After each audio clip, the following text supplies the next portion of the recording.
सद्गुरुदेव की जय। मन जो सुमरे राम को, राम बसे घट आए। अब मन राम ही है रहा, शीश नवाऊं काहे। कबीर साहब जी कहते हैं, यदि मन राम का सुमिरन करता है तो वह अविनाशी राम अपने घट में बसता है। एकाग्रचित हो उसका सुमिरन करने पर मन तथा हृदय सब कुछ राममय प्रतीत होता है, उससे मैं भिन्न नहीं रहता। फिर अब वह सेवा पूजा कर किसको शीश नवाऊं। अर्थात आत्मा राम का सुमिरन करने वाला अपने आत्म स्वरूप को जानकर सर्वत्र वैसा ही दिखता है। जहाँ की गाठी राम है, ताके है सब सिद्धि। कर जोड़ी ठाड़ी सवे, अठ सिद्धि नव निधि। जिसकी गांठ में राम रूपी धन है, अर्थात जिसने अपने हृदय के आत्मा राम को जान लिया है, उसके सभी कार्य सरलता से सिद्ध हो जाते हैं। उसके सन्मुख सभी आठों सिद्धियां तथा 9 निधियां हाथ जोड़ी खड़ी रहती है। अर्थात आत्मज्ञान को प्राप्त कर साधक इन सब से ऊपर हो जाता है। अस अवसर नहीं पाइयो, धरो राम करिहार। भव सागर तरी जाव जब, पलक न लागे बार। कबीर साहब जी कहते हैं, इस मनुष्य योनि का ऐसा दुर्लभ अवसर फिर नहीं मिलेगा। नौका खेने वाले गुरु महाराज के दिए नाम ज्ञान को हृदय में धारण करो, फिर महाकठिन भव सागर को पार करने में तनिक भी देर नहीं लगेगी। अर्थात केवल आत्मज्ञान ही वह सच्चा साधन है जिससे भव सागर से पार उतरा जा सकता है।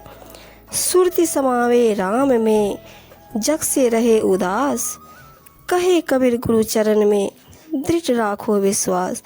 साहब जी कहते हैं, संसार के राग द्वेष से मुक्त होकर वैराग्य भाव में रहो और अपनी चित्तवृत्ति को आत्मा राम के ध्यान सुमिरन में संयुक्त करो। कबीर साहब जी कहते हैं कि सद्गुरु के श्री चरणों की सेवा भक्ति में परम श्रद्धा एवं दृढ़ विश्वास रखो, इसी से जीवन का कल्याण हो सकता है। एक राम को जाने करे, दूजा दे बहाय। तीरथ व्रत जब तप नहीं, सद्गुरु चरण समाए। साहब जी कहते हैं, जो सबके भीतर रामा हुआ एक राम है, उसे जानकर दूसरों को भुला दो, अन्य सब भ्रम है।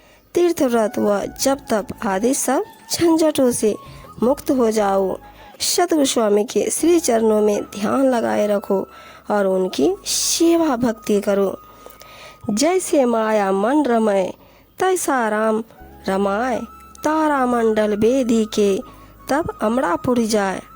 कबीर जी कहते हैं, जिस प्रकार से मन माया में तथा माया के भोगों में रमन करता है, वैसे ही उसी चाह लगन से आत्मा राम में ध्यान लगाओ। जब मन इस भांति साधना में स्थिर हो जाएगा, तभी पांचों तत्व के समूह से मुक्त होकर अमरधाम को पाओगे। कबीर मुख सोई भला, जा मुख निक से राम। जा मुख राम न निक से, ता मुख है किस काम।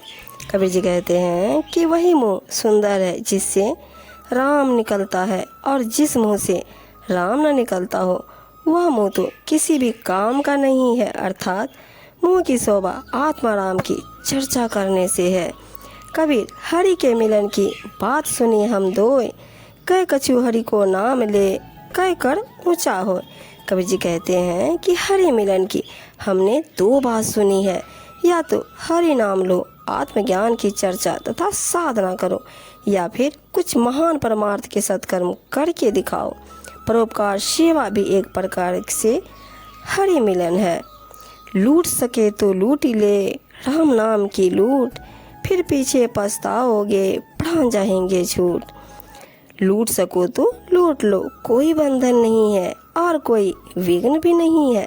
यह सबके प्यारे आत्मा राम के नाम की लूट है। ऐसी लूट भला फिर कहाँ मिल सकती है। यह मौका गंवाने के बाद और फिर पछताओगे जब इस शरीर से प्राण निकल जाएंगे। अर्थात जीवन रहते इस आत्मा राम का ज्ञान धन प्राप्त कर लेना चाहिए।